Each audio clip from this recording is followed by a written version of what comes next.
നമുക്കിന്ന് വളരെ ടേസ്റ്റിയും അതുപോലെ വളരെ ഹെൽത്തിയുമായിട്ടുള്ളൊരു മുരിങ്ങക്കായ മെഴുക്കുവരട്ടി തയ്യാറാക്കിയാലോ. അപ്പൊ വേഗം തന്നെ ഒന്ന് കണ്ടു നോക്കൂ. ഇന്ന് മുരിങ്ങക്കായ മെഴുക്കുവരട്ടി ഉണ്ടാക്കാം. അതിന് വേണ്ടിയിട്ട് മുരിങ്ങക്കായ കഷ്ണങ്ങളായിട്ടൊന്ന് കട്ട് ചെയ്തിട്ട് എടുക്കാം.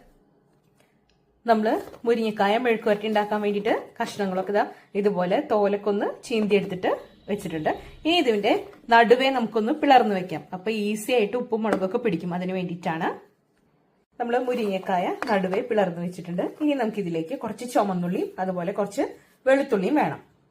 ഞാനിവിടെ കുറച്ച് ചുമന്നുള്ളിയും അതുപോലെ വെളുത്തുള്ളിയും തോലൊക്കെ കളഞ്ഞ് ക്ലീൻ ചെയ്ത് വെച്ചിട്ടുണ്ട്. ഇനി നമുക്ക് ചെറുതായിട്ടൊന്ന് കട്ട് ചെയ്തിട്ട് വെക്കാം. അതല്ലെങ്കിൽ നല്ലതുപോലെ ഒന്ന് ചതച്ചാലും മതി. ചുമന്നുള്ളിയും അതുപോലെ വെളുത്തുള്ളിയും കട്ട് ചെയ്ത് വെച്ചിട്ടുണ്ട്. ഇതിലേക്ക് നമുക്ക് കുറച്ച് കറിവേപ്പില വേണം.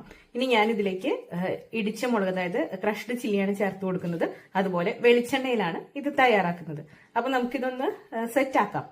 ഞാനിവിടെ ഒരു ചട്ടി വെച്ചിട്ടുണ്ട്. ഇതിലേക്ക് കുറച്ച് വെളിച്ചെണ്ണയാണ് ഒഴിച്ചു കൊടുക്കുന്നത്. നിങ്ങൾക്ക് ഏത് ഓയിൽ വേണമെങ്കിലും യൂസ് ചെയ്യാവുന്നതാണ്. ഇതിലേക്ക് കട്ട് ചെയ്ത് വെച്ചിട്ടുള്ള ചുമന്നുള്ളിയും വെളുത്തുള്ളിയും അതുപോലെ വേപ്പിലയും നമ്മൾ ചേർത്ത് കൊടുത്തു. നല്ലതുപോലെ ഒന്ന് വഴന്നു വരണം. അതിനുശേഷമാണ് നമ്മൾ മുളക് ചേർത്ത് കൊടുക്കുന്നത്. ഉള്ളിലേക്ക് നല്ലതുപോലെ മൂത്ത് തുടങ്ങിയിട്ടുണ്ട്. ഇതിലേക്ക് നമ്മൾ ക്രഷ്ഡ് ചില്ലി, അതായത് ഉണക്കമുളക് ഇടിച്ചത് ചേർത്ത് കൊടുത്തു. നല്ലതുപോലെ ഒന്ന് മൂപ്പിച്ചെടുക്കാം. മുളക് നല്ലതുപോലെ മൂത്ത് വന്നിട്ടുണ്ട്. ഇതിലേക്ക് ഉപ്പ് ചേർത്ത് കൊടുത്തു.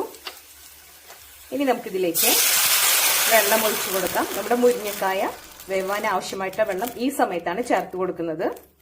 മുരിങ്ങക്കായ ചേർക്കുന്നതിന് മുമ്പ് തന്നെ നമുക്ക് ഇതിൽ ആവശ്യത്തിനുള്ള ഉപ്പുണ്ടോ നോക്കാം. ഉപ്പില്ലെങ്കിൽ ചേർത്ത് കൊടുക്കാം. അതിനുശേഷം നമ്മൾ നടുവേ കീറി വെച്ചേക്കുന്ന മുരിങ്ങക്ക കഷ്ണങ്ങളുണ്ടല്ലോ, അതിലേക്ക് ഇട്ട് കൊടുക്കാം. ഒന്ന് ഇളക്കി കൊടുക്കാം. ഇനി നമുക്കിത് നല്ലതുപോലെ ഒന്ന് വേവിച്ചെടുക്കണം. നമ്മുടെ മുരിങ്ങയ്ക്ക നല്ലതുപോലെ ഒന്ന് വെന്ത് വരാം.